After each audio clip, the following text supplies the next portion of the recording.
ગાયત્રી મંત્રમાં વાત છે એ જ વાત આ શ્લોકમાં કરી, એટલે એને પૌરાણિક ગાયત્રી કહેવાય. સમગ્ર ગાયત્રી મંત્ર ભાગવતજી આમાં સમાયેલો છે. જેમ ગાયત્રી મંત્રમાં તત્સવિતુઃ વરેણ્યમ ભર્ગો દેવસ્ય ધીમહિ ધિયો યો ન પ્રચોદયાત ત્રિપદા ષટ્કુક્ષી, એમ ગાયત્રી મંત્ર તત્સવિતુઃ સૂતે પ્રસૂતે ઇતિ સવિતા, એ સવિતા જેનાથી જન્મ થાય છે. સવિતા શબ્દ આવ્યો એટલે લોકોએ દેવીની ભાવના કરી, કલ્પના કરી. પણ મહાપ્રભુજી તો સમજાવે છે કે આ ગાયત્રી મંત્ર તો પરબ્રહ્મનો મંત્ર છે. કારણ કે એ આદિ સવિતા તો ભગવાન પોતે જ છે, એનાથી જ બધું પ્રગટ્યું છે.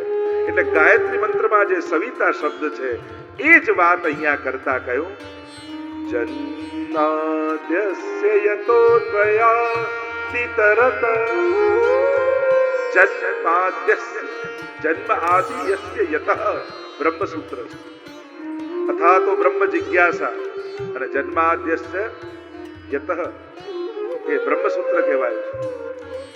જન્મ આદિ જેનાથી થાય, એટલે કે આ જે કાંઈ છે એ સર્જન, પાલન અને લય કરનારા પરમાત્મા.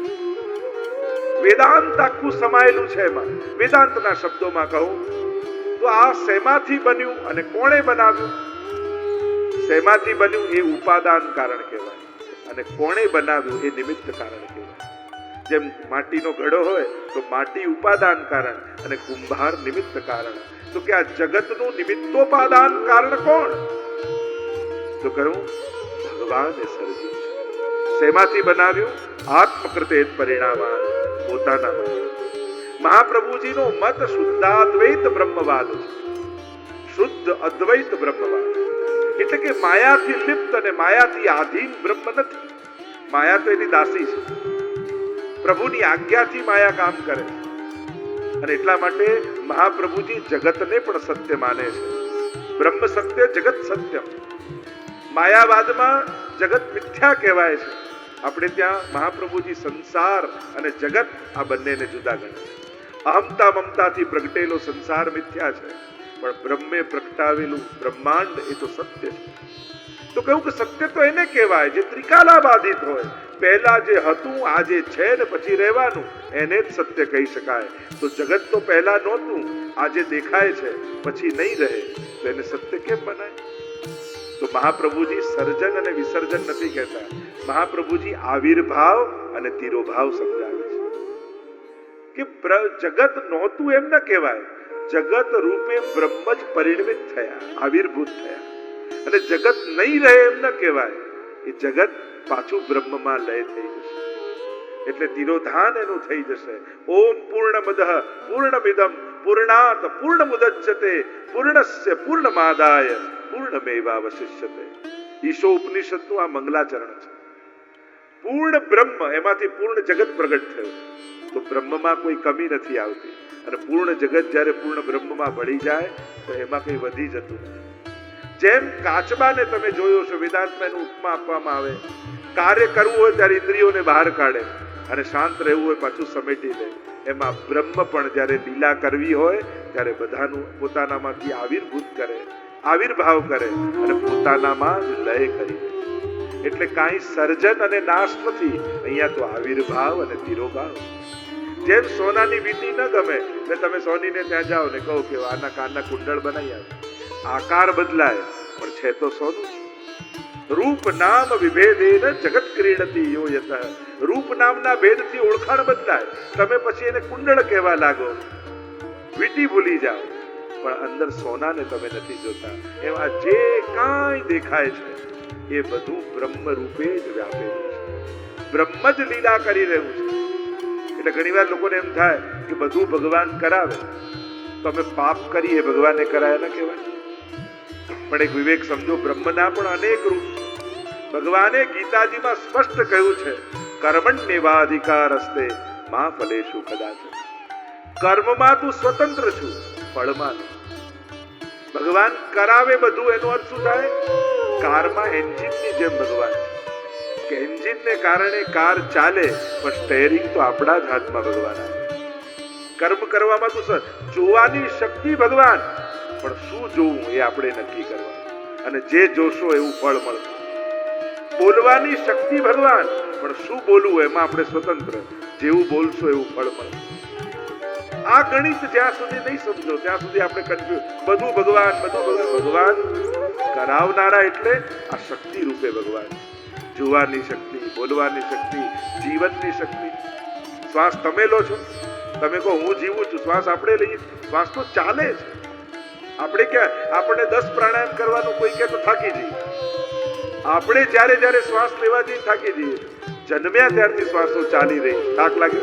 કોઈને એમ થયું કે 60 વર્ષ થયા શ્વાસ લેતા લેતા, લાવો કલાક આરામ કરતો, કાયમનો આરામ થઈ જાય કે. અને એટલા માટે આ તો શક્તિ રૂપે ભગવાન છે.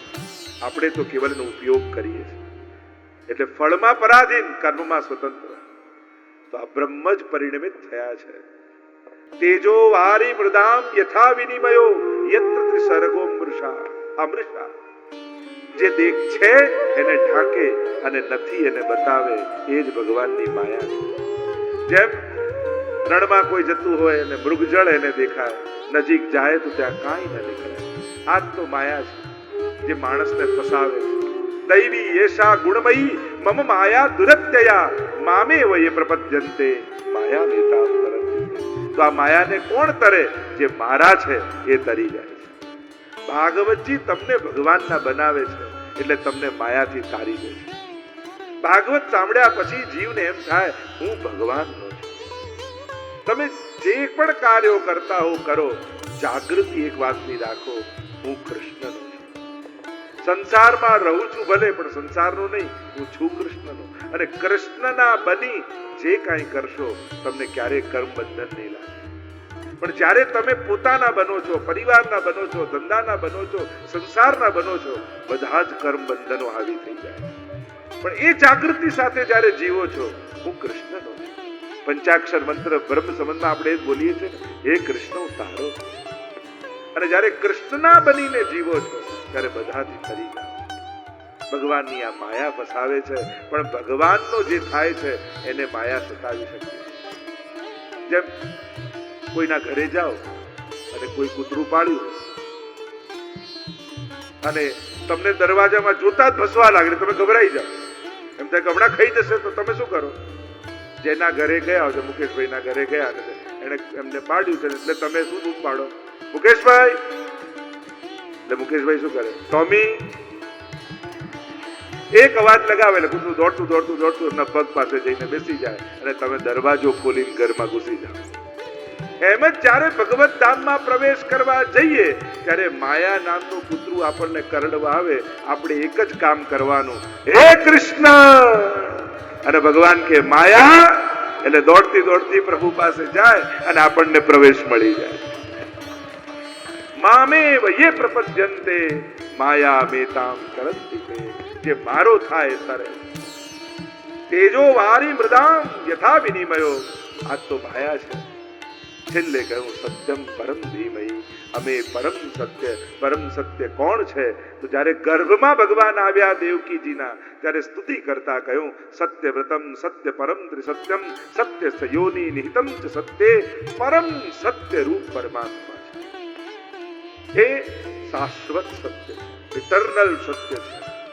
કેટલાક સત્યો આ સમયના હોય, કેટલાક સત્યો અમુક સંજોગોના હોય, પણ પ્રભુ તો શાશ્વત સત્ય છે. એનું અમે ધ્યાન કરીએ છીએ.